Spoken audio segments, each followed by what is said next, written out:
And we are live. Welcome, everyone. This is used to be INI Living Conversations, Owl Freedom Conversations now. This is the 235th session video live stream. We record for you the 235th piece of profound research we do from Owl Council House. And this is Blue Heron Women here with you, who does the investigation, and I'm Julian Katari, and we get together every week and present to you one of these investigations. This week we're doing the healing light of the sun, how the light of the sun is a crucial thing for healing. And I guess you're going to tell us about scientific research that tells us how that's a good thing. Like, it's good to have this technical information about these kind of things, so that we're just not told about it, and so that we actually understand the physics of it. So welcome, everyone. Yeah.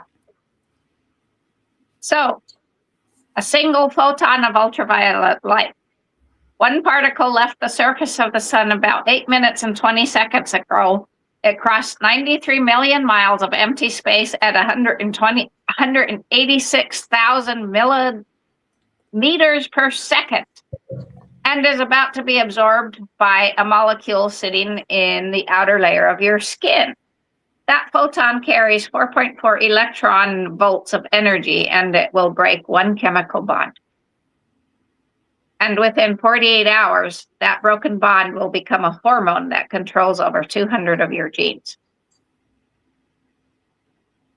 Everything sunlight does to your blood pressure, your sleep, your brain, your bones, your immune system begins with one photon breaking one bond. From the photon's perspective, however, the journey didn't take any time, because there's no time dilation between leaving the sun and arriving at your skin. For it, formation of itself and absorption into your skin were the same thing.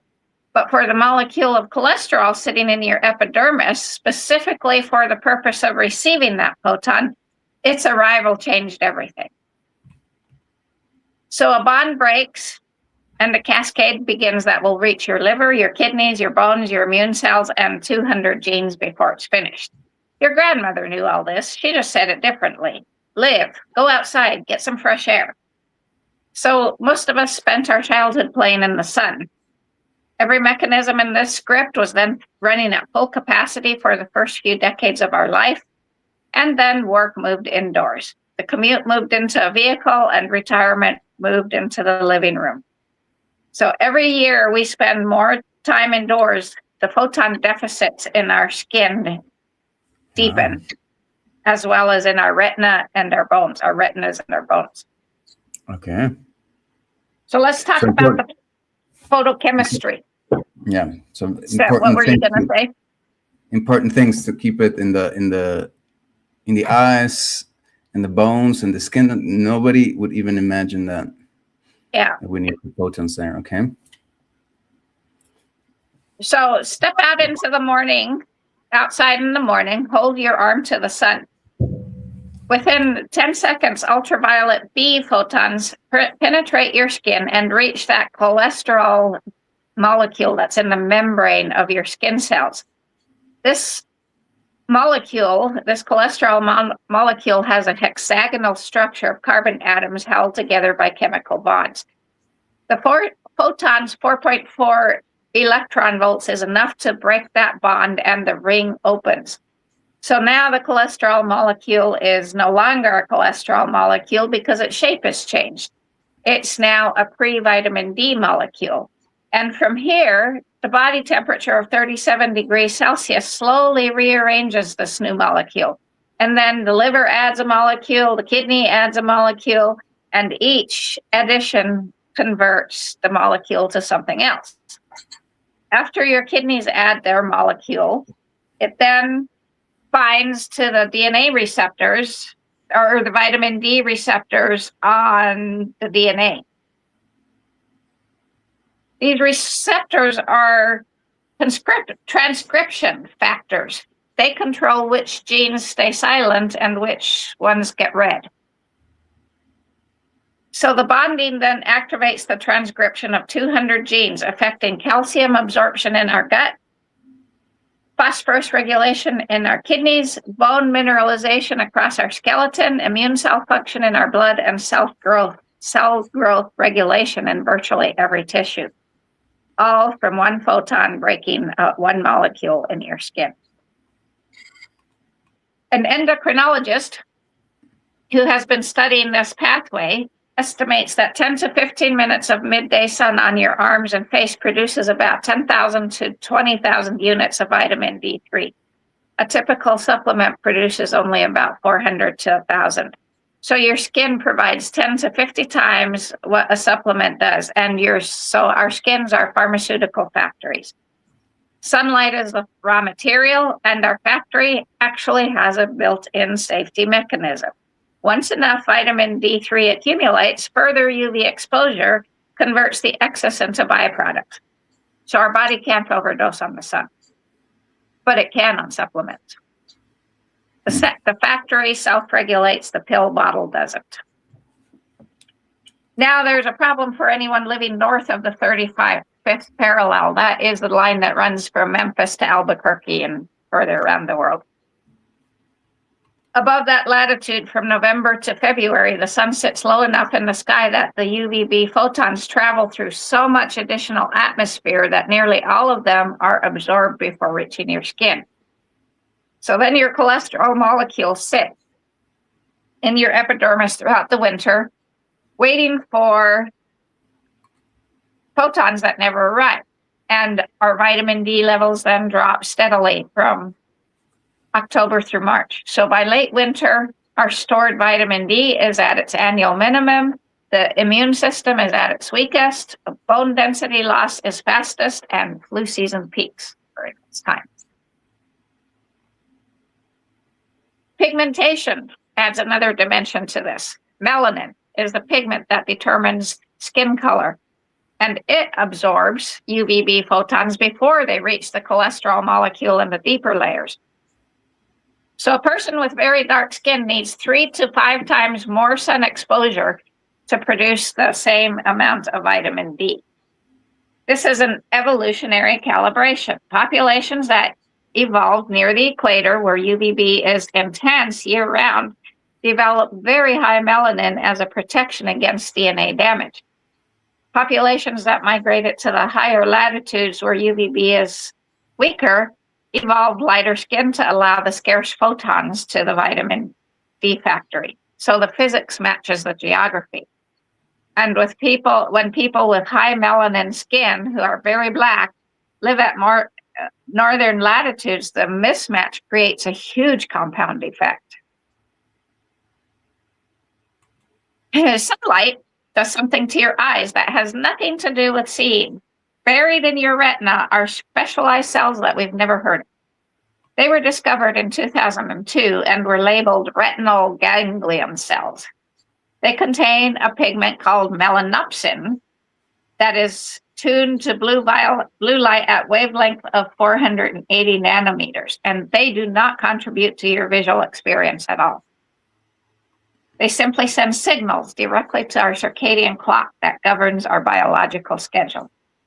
Mm-hmm.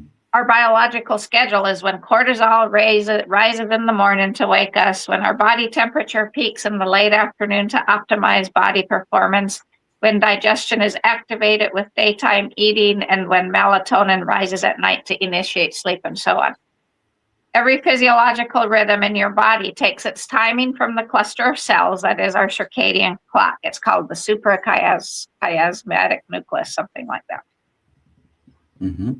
And the circadian clock takes its timing from the light entering our eyes through melanopsin.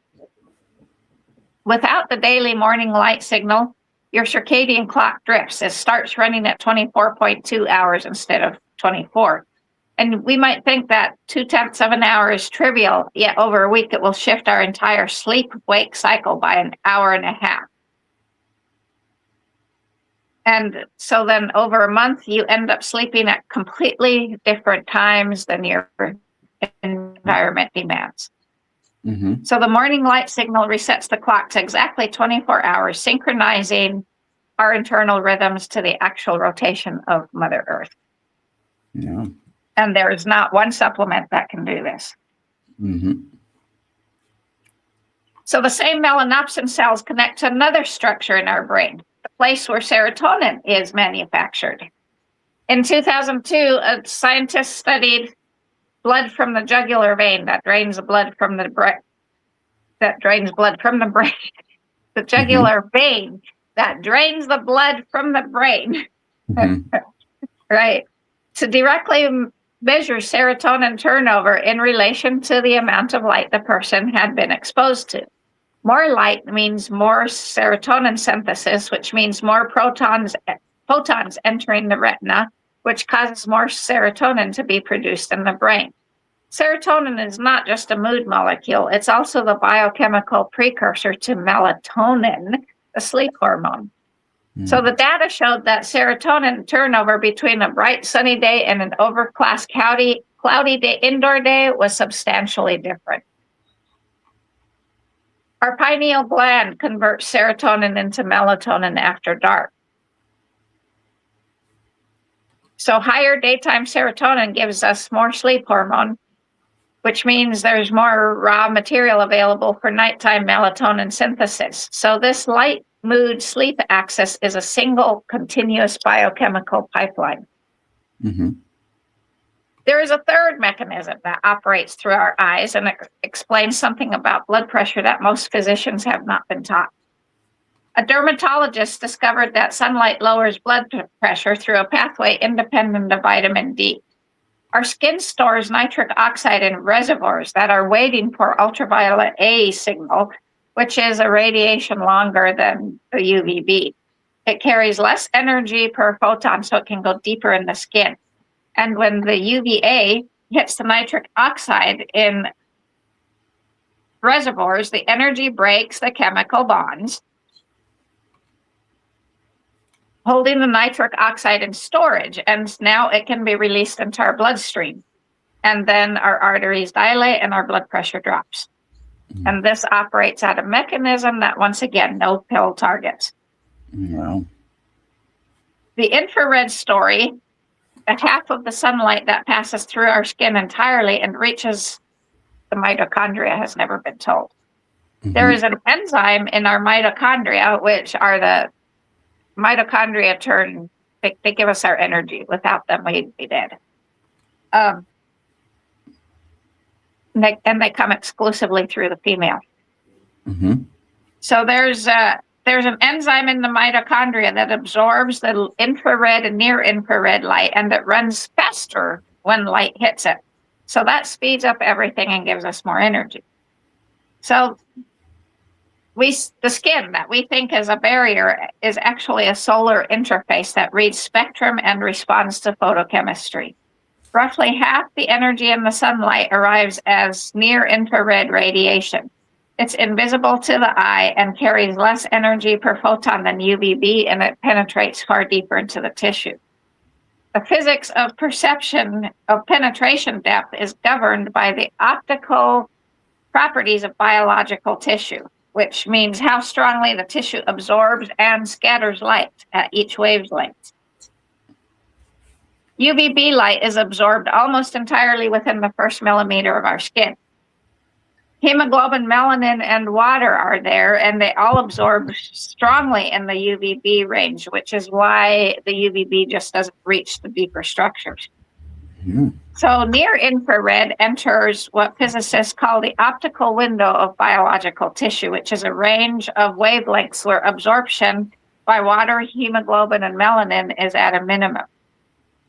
So near infrared photons pass through the skin, the fat layer, and into the muscles and connective tissue, reaching blood vessels and joint capsules, and every cell in the tissue volume that the light traverses.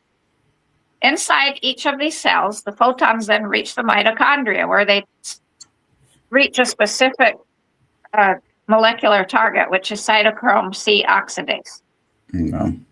And when near infrared photons are are absorbed by this molecule, everything runs faster by like 15 to 40%. And that's the difference between whether a cell repairs or dies. Mm-hmm. Right? So then something distinguishes the warmth of a heated room from the warmth of sunlight, and it's not a psychological difference. The specific quality of warmth that sunlight creates is deeper than the surface heat of a radiator or some kind of, And we can feel that. Okay. Yeah. So, and it's due to the near infrared radiation reaching deep and stimulating the mitochondria. Whereas a heated room through mechanical heat warms the surface only through convection and conduction. Sunlight energizes the interior through photon absorption. Now there's another story we haven't heard. Mitochondrial melatonin. The second melatonin story has emerged, and it has nothing to do with sleep. Mitochondria produce their own melatonin in response to the red and near infrared light. This melatonin is not released into the bloodstream in any meaningful amounts. It pretty much stays inside the mitochondria and functions as an antioxidant, neutralizing the reactive oxygen species that are generated as a result of ATP production, which is what mitochondria do. They take our food and turn it into ATP, which gives us energy.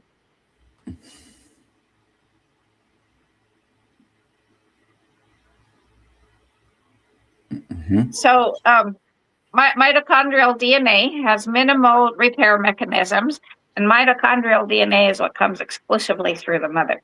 They can track all of us back to one primordial Eve through mitochondrial DNA. So it has minimal repair mechanisms, and oxidative stress then in the mitochondria slow everything down. The melatonin that they are stimulated by near infrared and infrared light to produce scavenges the free radicals so they can't do any damage. So the light that accelerates energy output also triggers the synthesis of the molecule that protects it from the damage that the accelerated energy output creates. The melatonin supplement does not reach the mitochondria. Only the sun does that. And now one mechanism of the sun reaches a different organ entirely. High lux outdoor light, 10,000 to 100,000 lux, stimulates dopamine from the cells in the retina, and retinal dopamine regulates the physical elongation of the eyeball during development. A scientist from Australia has predicted that the myopia epidemic we are projected to reach 50% globally by 2050 is caused by the shift from outdoor to indoor light, which is a photon count problem.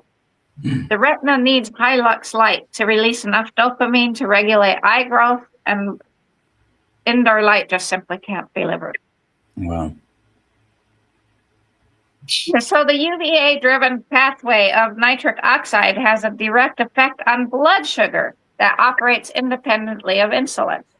The nitric oxide released by the UVA light in muscle tissue activates an enzyme that triggers the translocation of glucose transporter to the muscle cells so that they burn fat. And that keeps your blood sugar down. So the light under your skin, you probably stood in the morning sunlight before without realizing that your body changed before it even felt warm. And all these pathways we have already talked about could be called brightness, and yet our body treats that brightness as a command and construction at the same time. So why can a star that is 150 million kilometers away reach into our hormones with the precision we've talked about? And why is the light that touches our face in the morning already ancient before it crosses the sky? Sunlight alters us before sight becomes thought, and yet most of us treat daylight as a neutral condition that lets the world become visible. Every morning, when we open our eyes, our brain receives time before it receives scenery. Every morning we wake, our hormones obey a star before they consider our plans. The sky itself has been choosing for our entire lives what part of the sun we get to meet every day. So, and that is all about the sun. Okay. Are we gonna see some? So wow, this is you would never imagine that you need the light in your eyes, that we are so intimately interconnected with the light of the sun. Yeah. And that it's not just a simple thing, it's just a whole bunch of complex situations that, you know, it makes me understand why it's hard for me to live here where you don't get a lot of sunshine naturally. Yeah, exactly. It's been so yeah, so this is very good. It also, this I would never have imagined that the eye problems have to do with lack of natural sunlight. Yeah. So you've given us now all that very sacred, because this type of information can be sacred. This is the combination, right, of the sacred and the scientific information. They can merge together and heal us. It's healing to know this. It's a healing information. So we're gonna see some Taoism, some secrets. What is it? Secrets we're gonna talk about a plant first. Okay. That gives two fuels. In the summer of 2012, a U.S. Navy aircraft carrier group crossed the Pacific Ocean, and there's a crap ton of ships that are in an aircraft carrier group. It's not a small operation. The ships burned no petroleum, the jets flew with no petroleum, and an F-18 Super Hornet broke the sound barrier over the Hawaiian Islands on fuel pressed from the seeds of a plant that farmers in Bronze Age Europe had grown to light their lamps. The Navy called it the Great Green Fleet, and 2 years later, oil prices dropped and the program was defunded. The Amish in Pennsylvania are growing this plant in the same field their ancestors did. And this plant produces two fuels, one for diesel engines and one for gas. In 2010, a professor at the University of Connecticut proved something with a single number that the oil industry hopes we never find out. The plant was made illegal in 1937. The plant is hemp, and it was treated as a narcotic in 1937. It has only 1% THC in it. And making it illegal had nothing to do with getting high. It had to do with fuel and money. Hemp seeds contain 30 to 35% oil by weight that can be extracted with a cold press, and then the oil can get converted into biodiesel by mixing the hemp seed oil with methanol and a small amount of lye. The mix then separates into two layers. The top is biodiesel, the lower layer is glycerin. Wash the biodiesel with water and let it dry, and it can be used in any diesel engine. And the reality is the diesel engine was never designed to run on petroleum. Rudolf Diesel, a German man, was the one to develop the heat engine, the compression ignition with plant oil as fuel. In 1902, he demonstrated the engine at the World Exposition in Paris.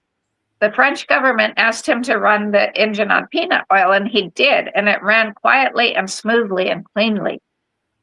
And he was dreaming of a world where any farmer could grow their own fuel, and he called it the oil engine. September 29 of 1913, he boarded a steamer in Belgium to go to England to meet with the British Navy about installing his engines in their submarines. He retired to his cabin that night and was not seen again until 10 days later when a Dutch crew found his body floating in the North Sea. So he never made it to the British Royal Navy.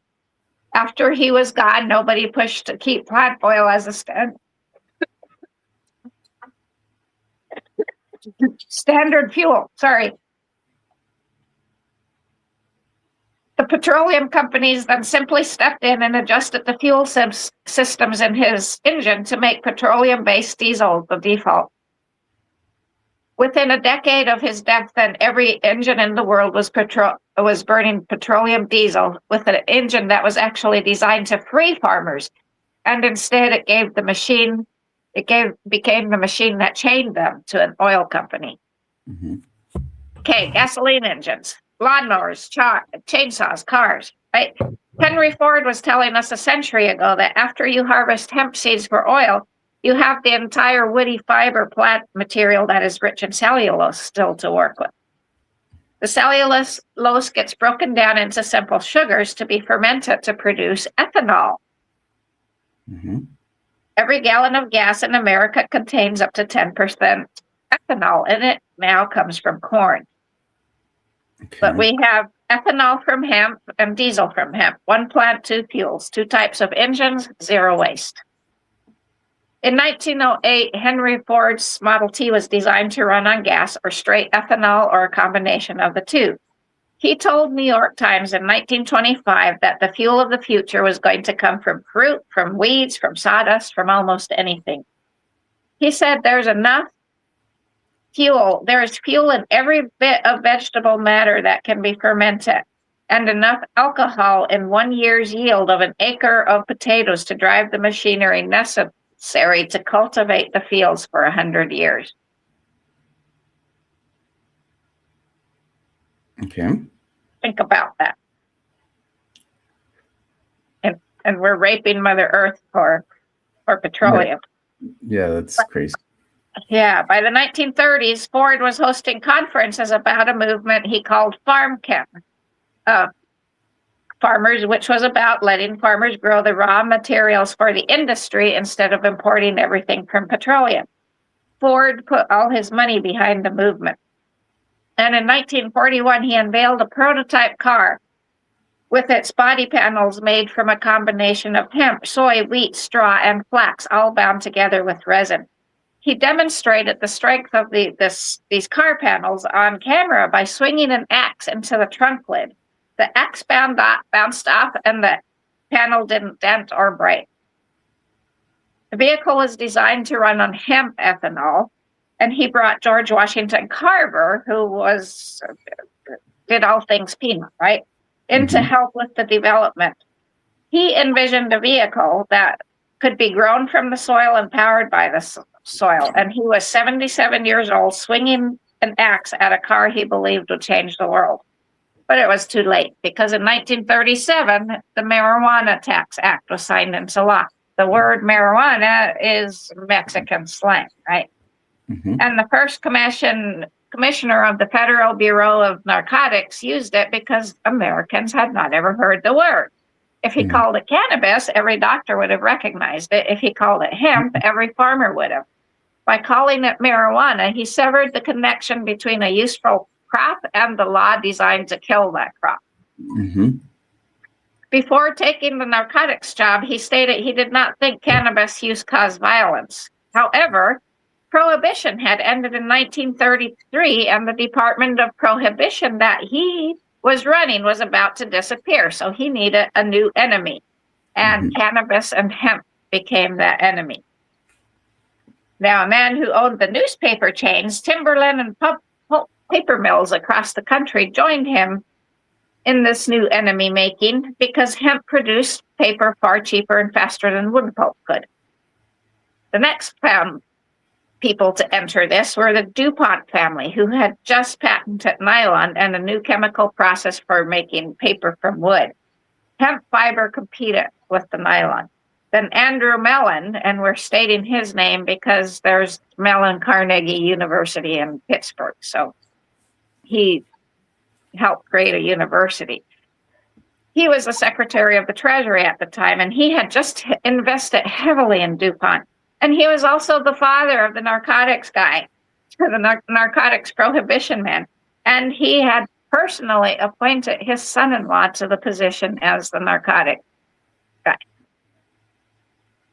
Then there was Standard Oil. So we have newspaper, we have DuPont, and we have the Secretary of the Treasury. Yeah. And now we add Standard Oil, the Rockefeller empire built on petroleum. Hemp threatened everything they sold. The papers then ran front-page stories connecting marijuana to violence, crime, and racial fear. And on The act passed on August 2, 1937, the most important year in the history of American energy because they suppressed everything about hemp. Mhm.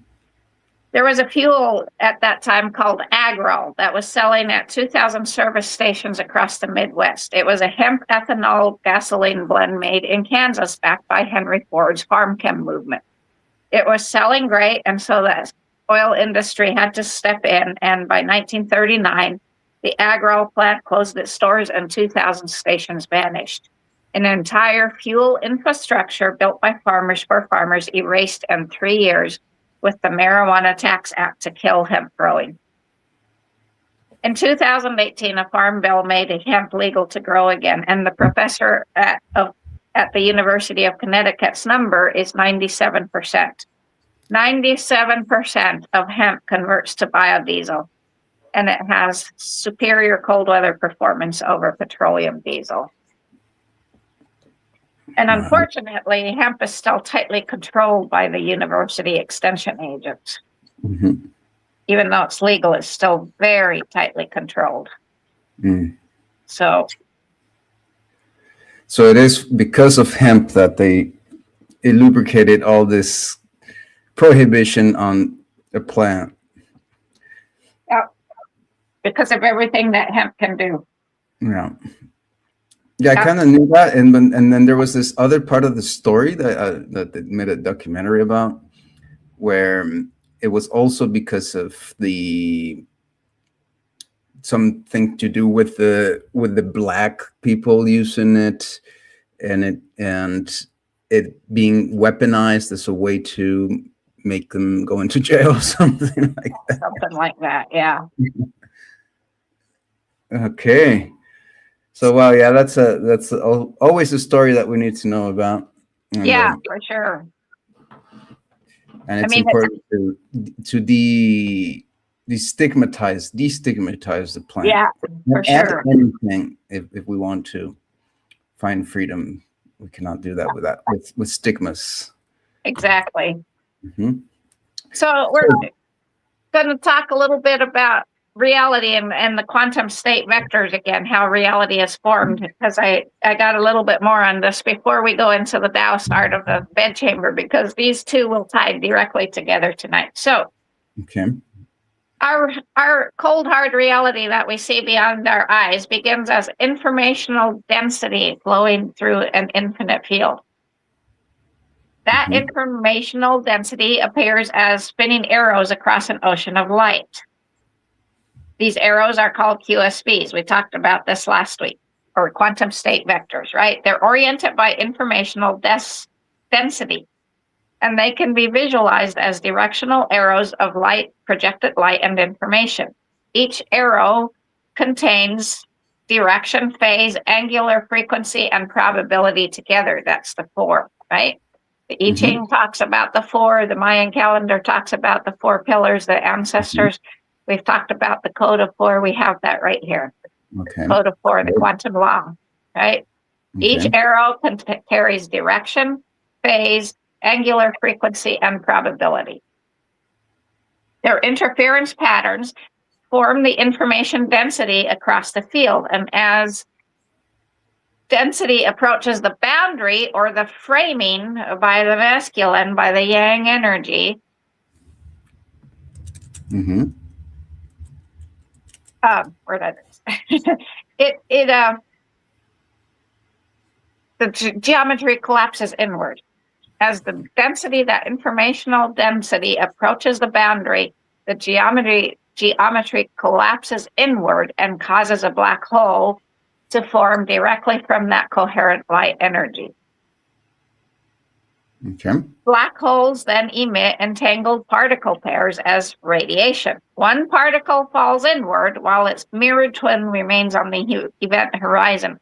This gives us the Hermetic principle law that as within, so without, as above, so below, right? Mhm. Because like watching a movie in the mirror, the event horizon reflects the deeper field below. So the event horizon particle then etches what its twin is doing within holographically on the event horizon. These projected pair then become the spinning arrows of the radiation on the horizon field. And so radiation reads and writes informational geometry onto the horizon. Arrow orientation defines velocity, probability, and the information curvature. So here we have 3, right? Changing arrow directions define acceleration across projected space-time. And this acceleration becomes the geodesic curvature of Einstein's tensor field.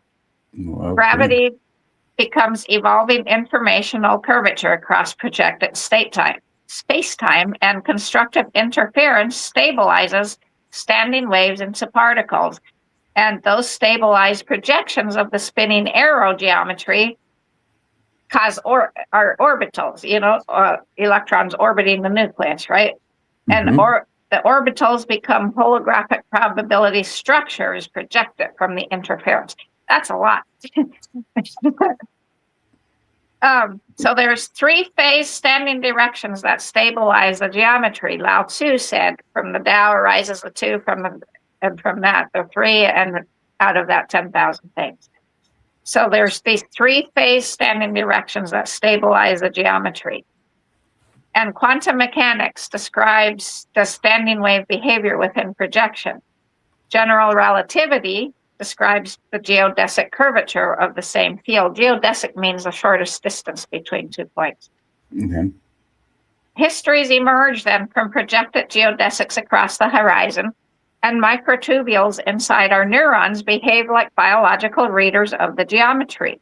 So our brains then read the holographic interference patterns like entangled QR codes, like our phones read QR codes, right? Mm-hmm. Microtubules unzip the patterns into geodesic reconstruction, and the geodesics become first thought, memory, and then perception or awareness and consciousness. And so the consciousness becomes coherent informational flow across space-time and our minds. Stability emerges from tensegrity, that's tensor field, right? Tensegrity is balanced forces that are held in shape and they're held in tension.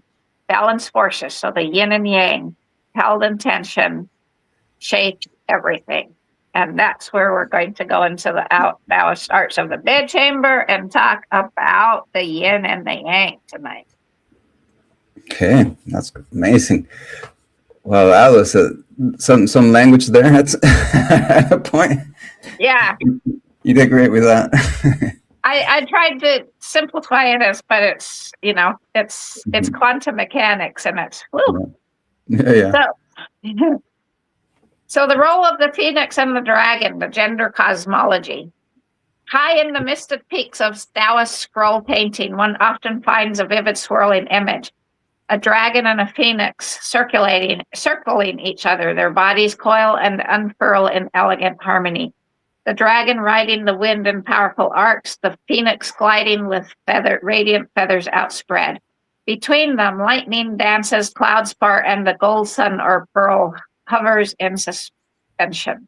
And I need you to paint this for us because all of our bedrooms need to have this painting hanging above our beds. Okay. Mm-hmm. To the casual viewer, they may appear as mythic beasts from folklore. However, the dragon and the phoenix are not merely fantastical. They are sacred embodiments of cosmic energy, the potent archetypes of yin and yang, fire and breath, heaven and earth, and the alchemical sexual union between polar forces. The dragon most often represents the male principle, which is active, rising, firm, and framing the feminine. This is the animating power of chi and creative circling and framing. The phoenix, in contrast, embodies the female principle, which is receptive, radiant, forming, transformative, the refining matrix of Jing. And these are not rigid gender roles. They are energetic postures, modes of flow and balance. So when sexual union is entered through this lens, sex then becomes a ceremony of cosmic harmonization. It is no longer bound by habit, identity, or performance. The dragon does not conquer, the phoenix does not submit. They dance, they lift one another, they spiral into union, not just as lovers, as elemental forces rekindling the balance of the Tao. Before they were simplified into symbols of male and female, yin and yang were understood as primordial forces of nature, complementary, interdependent, and ever-shifting. All of existence arises from the dynamic interplay of these two energies, and we just talked about that in quantum mechanics in very mechanical language. Right? They're not simply feminine or masculine, they are rhythms of the Tao, of the great singularity. They are not separate entities, they're poles of continuum. In the sexual body, they are tangible and dynamic, and they shape the way arousal begins, unfolds, and transforms. They influence touch, breath, desire, orgasms, not just between lovers, but in each individual. They express in the bed chamber as yin drawing in and yang entering. So yin draws in magnetically, inviting connection. Yang nourishes through moisture, rhythm, and depth. Yin enfolds, surrounding the yang essence and guiding it inward. Yin transmutes, receiving Jing and refining it through emotional and energetic alchemy. Yang enters, not in domination, as offering and ignition. Yang awakens, stirring the depths of yin and calling forth its power. Yang offers fertilization, fertilizing seed, both physically and energetically sharing Jing. Yang ascends, driving the flow of qi upward through breath and arousal. These forces are not fixed to gender. Each partner carries both of them. The phoenix has talons, sharp, decisive, and protective, and the dragon carries a pearl, luminous, receptive, and full of mystery. Polarity is not opposition, it's creative tension. Through our bodies, through breath, and through conscious touch, these principles come alive. And when they are honored, they do not merely pleasure the senses, they realign the cosmos within us. So the phoenix is the embodiment of yin power. The phoenix is, again, not just merely a mythic bird of beauty and grace. She is a symbol of radiant receptivity, of transformative stillness, of the feminine power that draws in, nourishes, and transmutes. She does not chase or conquer. She allows, she opens, and she calls forth. And in doing so, directs the flow of heaven itself.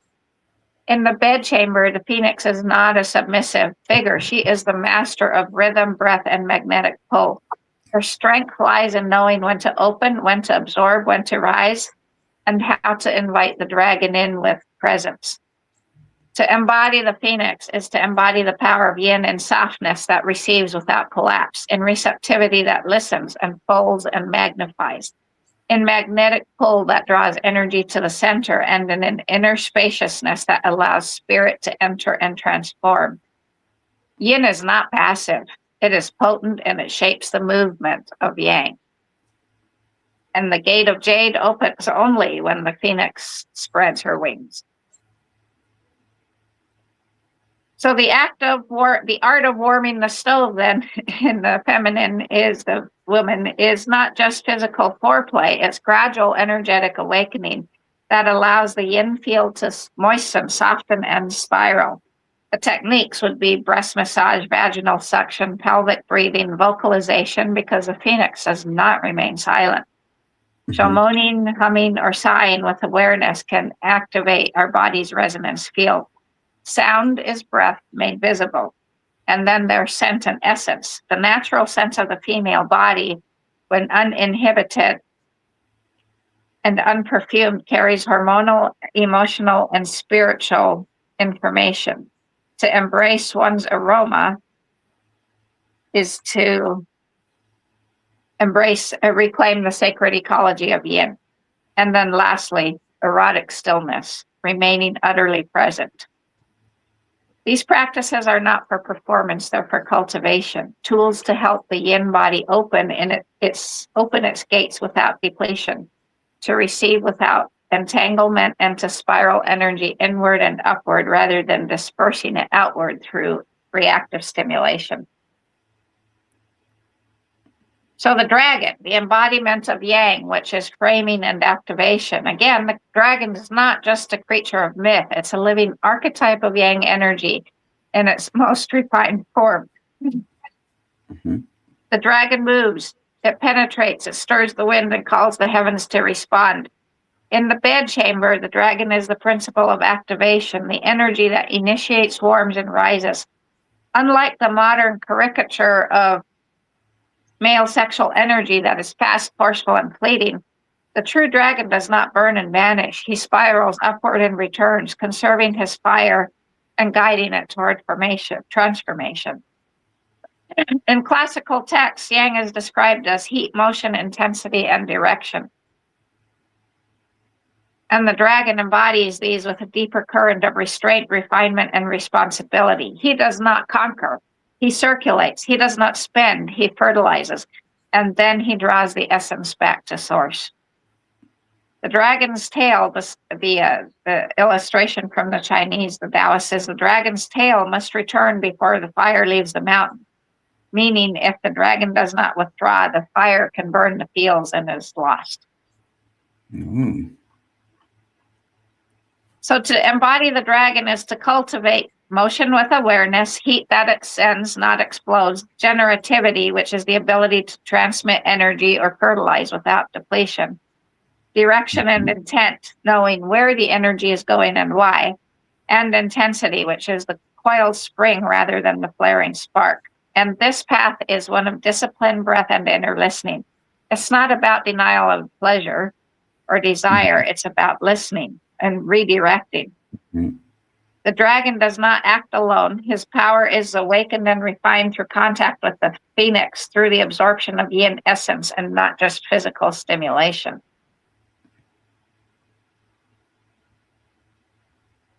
Okay. Methods for this are he touches lightly and slowly, allowing the yin chi to rise into his hands. He gazes into the phoenix eyes for resonance, and he listens through the skin, sensing her timing, breath, and inner call. And this is the opposite of goal-driven sex. It's a ceremony of receiving and amplifying the essence of the other. Mm-hmm. A trained dragon is a spiraling fire. Without cultivation, yang rises and disappears. With practice, the dragon becomes a spiritual furnace, not just a flash of heat.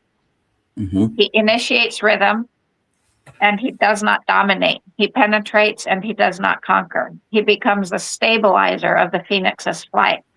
Mm-hmm. In solo practice, he teaches himself as the adept to ignite without depletion. In partnered union, he teaches how to lead with presence, not pressure. Mm-hmm. And in every breath, how to rise and return. So the forces of yin and yang are not fixed to anatomy, gender, or tradition. They are living currents that shift, pulse, and exchange in every moment of connection. So bedchamber alchemy requires attunement to energy, presence, breath, and the subtle polarity that arises between two bodies. And there are moments when the energetic roles reverse, and this is essential for balance because it depends on dynamic circulation, the giving and receiving, the aini of both essence and presence. So a woman may embody the dragon when she initiates the flow or rhythm of the encounter, and she penetrates energetically with her gaze, breath, sound, or physical movement, holding her spine strong, drawing the partner upward with her inner flame. In this, she does not abandon yin. She simply shows that yang is lightened within her, just as the phoenix holds talons within her wings. And a man may embody the phoenix when he softens and he opens his field to receive the other's energy or offers his heart or body as a vessel. This is not weakness. It is the mystery of yin within the yang body. When these reversals occur with awareness, both partners grow beyond identity. They begin to know themselves as expressions of heaven and earth shifting forms. Polarity is not doctrine, it's a dance. To cultivate it consciously, we need to feel what is rising and meet it with its complement. We notice who is initiating and respond with openness or counter-intention, direction. We watch for imbalance and breathe it into harmony. This is not performative sexuality. It is the living practice of refinement through responsiveness. It allows the dragon to rest and the phoenix to lead. It welcomes mystery over script, and it asks that we remain awake and conscious to what is true in this moment, in this breath, in this body. And so we honor the divine truth that the yin and yang are not roles to inhabit, they are currents to ride, forces to harmonize, and lights to share in union. And then there comes a moment when all the distinctions fall away. The roles of dragon and phoenix dissolve, movement ceases, time disappears, and if orgasm arises, it's not a climax, it's a threshold where separation no longer matters, and the merging of polarities back into the Tao fully merge in union, in oneness. The pulse of differentiation becomes the pulse of unity. The state that follows this union is emptiness with fullness inside, a lingering openness, a heart unburdened, and a body untouched by fatigue. And this is not just afterglow. It's a sign that no energy was lost and something was gained for both partners. The divine cosmic truths of this is that polarity is not war, it's choreography. Difference is not distance, it's invitation. The purpose of union is not just pleasure, it's wholeness. Orgasm is not the goal. Unity without erasure is. To remain distinct and yet become one. And this path cannot be forced. It must be entered slowly, cultivated with reverence, and discovered through practice. And if it comes even once to us, it leaves an imprint. Okay. Wow, that's the Jade Dragon teaching, something like that? It's the Taoist arts of the bed chamber. Yeah. But yeah. But I like that you mentioned something about the Jade Dragon. Yeah. And I really like that. Okay, so that's something that we need to know to take into account when we get the opportunity to be with a partner. And why do you think why are you bringing, like, why are you sharing this Taoist art? Why do you think it's important to share it? Well, because it takes sexual union to a whole new level. Okay. And it's what, a couple of years or so ago, we talked about the scrolls where the Sumerians who were goddess worshippers, and they said the great Namu gave pleasure, and they went to the temple to give pleasure offerings, right? They knew this, they practiced this. So I guess it's we need this type of education in order to be complete in any type of project that seeks to liberate us from the slavery system. Yeah, exactly. So, and that is it for tonight. So, alrighty. So, well, thank you for being here, folks. What are we going to do next week? Next week, we're going to start with